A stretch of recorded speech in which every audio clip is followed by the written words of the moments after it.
많은 대학들이 장기 비전 계획들을 세우는 게 사실입니다. 근데 이제 우리 경우에는 마침 올해가 개교 60주년이고요.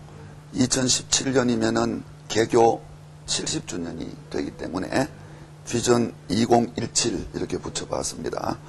말하자면은 10개년 단국대학 장기 발전 계획 이런 말입니다.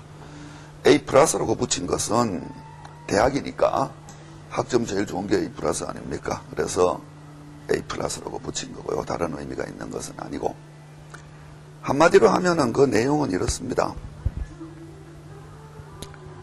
10년 안에 적어도 한국 내에서는 탑 5 안에 드는 대학이 되자, 그런 말인데요. 그게 뭐 6등 되면은 큰일 나고 뭐 이런 거는 아니겠습니다만은, 대충 적어도 5대 대학이라고 할 때는 단국대학이 같이 검증될 수 있는 그런 수준으로 가자라는 지향이고요. 그럼 뭐를 가지고 그렇게 갈래?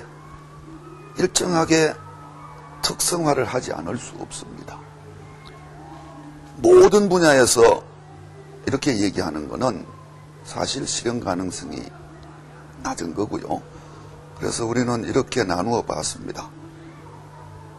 교육 분야와 연구 분야로 나누어서, 연구 분야는 한 5개 정도의 영역에서 이거는 세계적 연구 역량을 갖추도록 하겠다.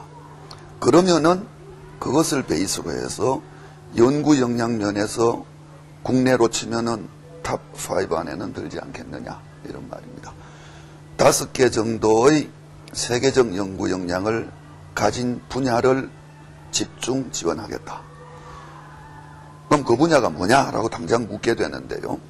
그 분야는 계획적, 사전적으로 어디다라고 지정하지는 않을 생각입니다.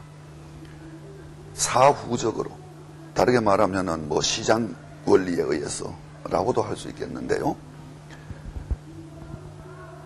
세계적 연구 역량을 가진 분을 선발해서 그분에게 말하자면은 연봉도 좀 듬뿍 더 드리고 연구비도 대폭 지원하고 연구시설 기자재도 특별히 지원해드리고, 특히 그분 소속 전공에서의 신규 교수 채용의 권한을 그분한테 드리겠다.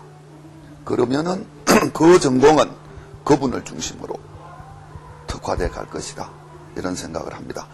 그런 거를 우리가 DDP라고 했는데요. 단국 Distinguished Professor라고 했습니다. 우리말로 적절하게 표현하기 어려워서 가칭 특임교수 제도라고 하고 있습니다.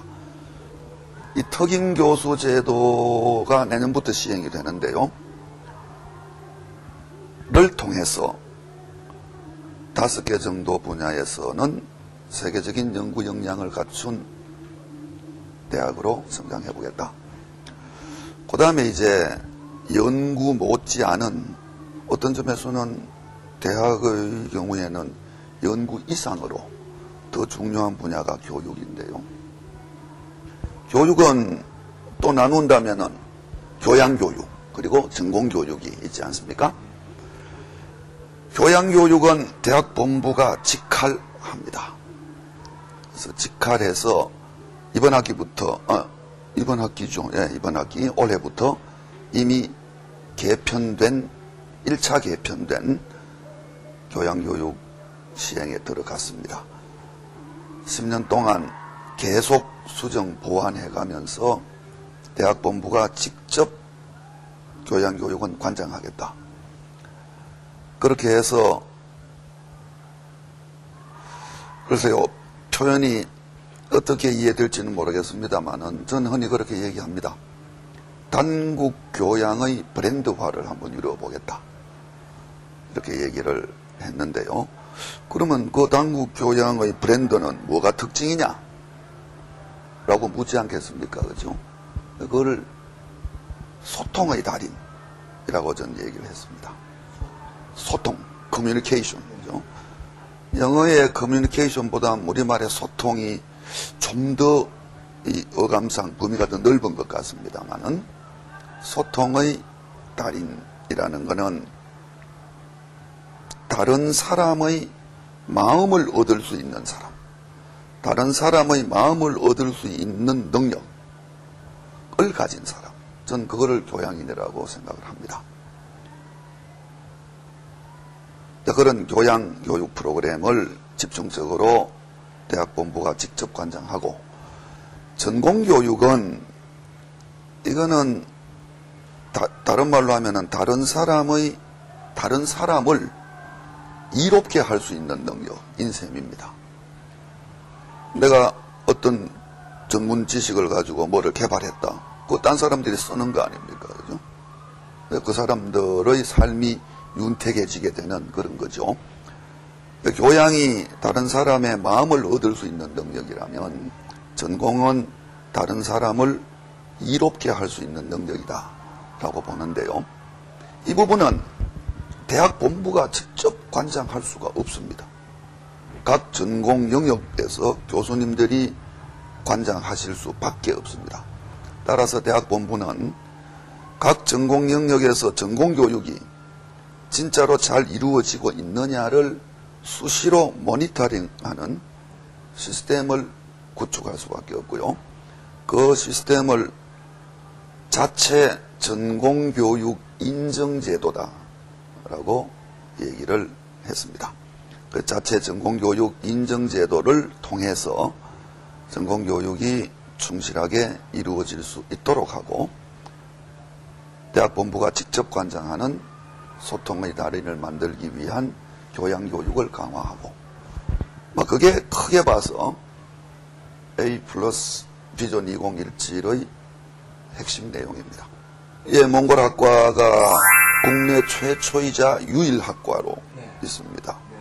몽골학과는 우리 밖에는 없습니다. 내년부터 몽골학과로 바뀝니다.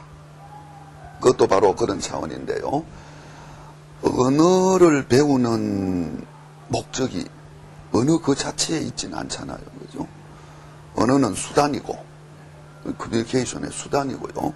그 수단을 활용해서 무엇인가를 더 배우고자 하는 건데, 그 내용은 몽골어과 경우에는 몽골에 대한 전반적인 것일 수밖에 없고, 그런 의미에서 몽골학과가 더 낫겠다. 그래서 몽골의 정치, 문화, 역사 전체를 몽골어를 통해서 배운다라는 의미에서 몽골학과로 개칭하기로 했습니다. 그 외에도 그것과 비슷한 게, 지금 어느 대학이나 다 마찬가지입니다만은 제2외국어, 그 중에서도 과거의 제2외국어의 위상을 가지고 있었던 독일어, 불어가 대단히 인기 없는 분야가 되어버렸습니다. 영어가 도미넌트하고요. 그 다음에는 주로 중국어, 일본어, 그 다음에 스페인어 이런 쪽이 각광을 받으면서 독일어, 불어가 인기가 너무 떨어져 버렸어요. 그러다가 보니까 많은 대학들이 독일어, 불어 관련 학과를 유지하는데 대단히 부담을 많이 느낍니다. 학생들도 선호도가 떨어지다가 보니까 학부제 하에서 거의 유명무실한 학과가 되어버리고요. 이래서 서울 캠퍼스 경우에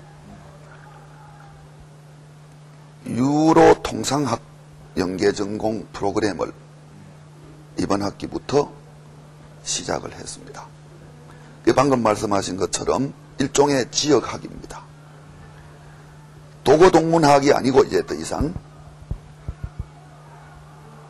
독일학이라고 해야겠죠. 그것을 포커싱을 좀 통상 쪽에 맞추어서 유럽과의 통상. 근데 유럽의 가장 중요한 국가의 하나인 독일과의 통상. 이런 것을 염두에 두고 독일 통상학부라고 안 하고 통상학 전공이라고 안 하고 유로 통상학이라고 일단은 이름을 붙였습니다. 근데 시작은 독일부터입니다. 독일 통상학입니다.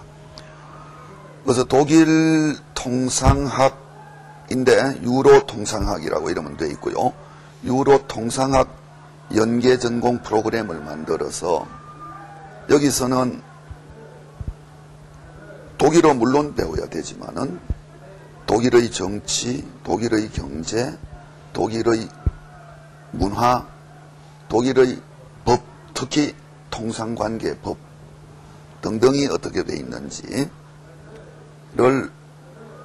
상당히 좀 실무적으로 오리엔티드 돼서 배울 수 있는 기회를 만들고, 교육 철학이 뭐냐라고 물으시면은 한마디로 대답하기 쉽진 않습니다만은 아까 제가 우리 학교 교양교육 얘기를 했는데요.